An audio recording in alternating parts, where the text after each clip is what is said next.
Guys ഈ ട്രിപ്പിന്റെ ഏറ്റവും interesting ആയിട്ടുള്ള പാട്ടായിട്ട് എനിക്ക് തോന്നിയത് ഇന്ത്യ പാകിസ്ഥാൻ ബോർഡറിൽ പോയതായിരുന്നു കേട്ടോ. ആൻഡ് ഇന്ന് തന്നെ നമ്മൾ രാത്രി തിരിച്ച് ഡൽഹിക്ക് പോകുന്നതായിരിക്കും.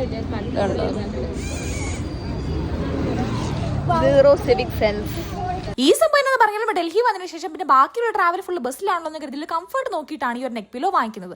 കഷ്ടകാലത്തിന് മണാലി പോയ സമയത്ത് അത് തട്ടി താഴെ ചള്ളക്കുഴി വീണിട്ടോ ഒന്ന് എടുത്തു തരുന്ന മര്യാദയോ പോട്ടാൻ വിചാരിക്കുക, ഒരു സോറി പോലും പറയാനുള്ള മര്യാദ ഇല്ലെന്നല്ല അടുത്ത ഹൈലൈറ്റ്. അതൊക്കെ എന്തായാലും അവിടെ ഇരിക്കട്ടെ. ഇന്ത്യ പാകിസ്ഥാൻ ബോർഡർ, അതായത് വാഗ അട്ടാരി ബോർഡറിൽ ഡെയിലി 5 മണിക്ക് നടക്കുന്ന റിട്രീറ്റ് സെറമണി കാണാൻ വേണ്ടിയിട്ടാണ് നമ്മൾ ഇന്ന് പോകുന്നത്. സംഭവം ശരിക്കും പറഞ്ഞാൽ ഈ പഞ്ചാബ് വഴിയൊക്കെ പോകുന്ന ഒരു തവണയെങ്കിലും ഒന്ന് പോയി കാണണമെന്നേ ഞാൻ പറയത്തുള്ളൂ. ഫ്രണ്ട് സീറ്റ് പിടിക്കാൻ വേണ്ടി ഞാനും ജാൻ ഒരു ഓട്ടപ്പാച്ചിൽ തന്നെയായിരുന്നു. എന്തോ ഭാഗ്യത്തിന് ഫ്രണ്ടിൽ തന്നെ സീറ്റ് കിട്ടി. ഈ ഫ്രണ്ടിൽ തന്നെ സീറ്റ് പിടിക്കാൻ കാരണമുണ്ട്. അതായത് അവിടെ ചെന്നിരുന്നപ്പോ തന്നെ എനിക്ക് അറിയാമായിരുന്നു ഇത്തിരി വിളി വരുമെന്ന്. അതായത് ഈ ഫ്ലാഗ് പിടിച്ചോണ്ടിങ്ങനെ ഓടാനോ അതേപോലെ തന്നെ പാട്രിയോട്ടിക് സോങ്ങിന് ഡാൻസ് കളിക്കാനോ ആയിരുന്നു ആ വിളി. സത്യം പറഞ്ഞാൽ ഫ്ലാഗ് പിടിച്ചോണ്ട് ഓടിയപ്പോൾ എന്തെന്നില്ലാത്തൊരു പ്രൗഡ് ഫീലിംഗ് ആയിരുന്നു എനിക്ക് തന്നെ ഉണ്ടായിരുന്നത്. ശരിക്കും പറഞ്ഞാൽ അവിടെ ഉണ്ടാവുന്ന ഒരു എനർജി അത് വേറെ തന്നെ ഒരു വൈബായിരുന്നു. അതൊന്ന് എക്സ്പീരിയൻസ് ചെയ്യേണ്ടത് തന്നെയാണ്. ശരിക്കും പറഞ്ഞാൽ നമുക്കൊരു 5-6 സോങ്സ് കാണും മൊത്തത്തിൽ ഡാൻസ് കളിക്കാൻ വേണ്ടി ഫുൾ ടൈം ഇങ്ങനെ എൻജോയ് ചെയ്യുക. തിരിച്ചു വന്നപ്പോഴത്തേക്ക് സീറ്റൊക്കെ കയ്യേറെങ്കിലും കുഴപ്പമില്ലായിരുന്നു. അതിനുശേഷമായിട്ട് ഇവിടെ പരേഡൊക്കെ ആയിരുന്നു മെയിനിൽ ഉണ്ടായിരുന്നത്. അങ്ങനെ ആ പരിപാടിയും കഴിഞ്ഞ് ഫ്ലാഗ് ലോവറിംഗ് ഒക്കെ കഴിഞ്ഞിട്ട് നമ്മൾ നേരെ തിരിച്ചു പോവാണ് കേട്ടോ.